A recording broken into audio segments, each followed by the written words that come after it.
Здравейте, зрители! Днес ще ви покажем как си направите сървъри по CS и да започваме.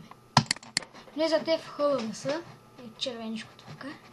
Добре, настроите гейм на Counter-Strike, избирате си някакво си име и така да е.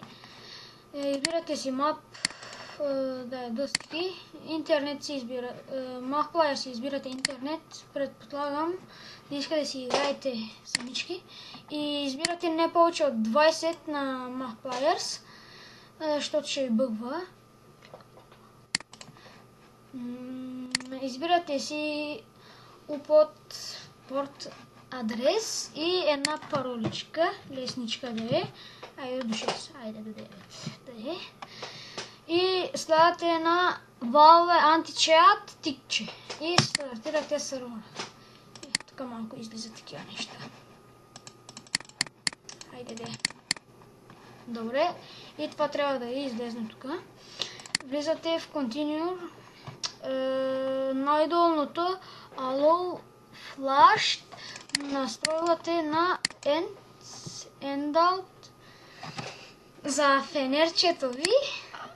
И без Monies настроите на някъде 700 нормална сума и Starting Money да си стои 800 лева и влизате Start Stings.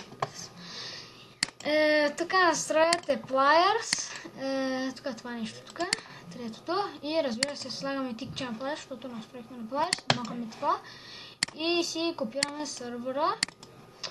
И влизаме в CS-а.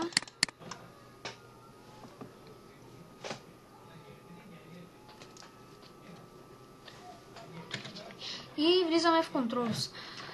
Пишем Connect и Controls V и си влизаме в сервер.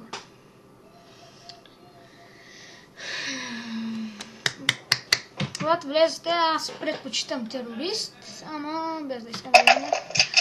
Добре, взимате си едно дилче, защото имате някъде толкова. Като си напълните куршумите, остават 30 лева. Ето, може да си поканите и приятелчета. Ето, хедчат. Дано съм ви помогнал. Довиждане, от мен толкова. Айде, чао.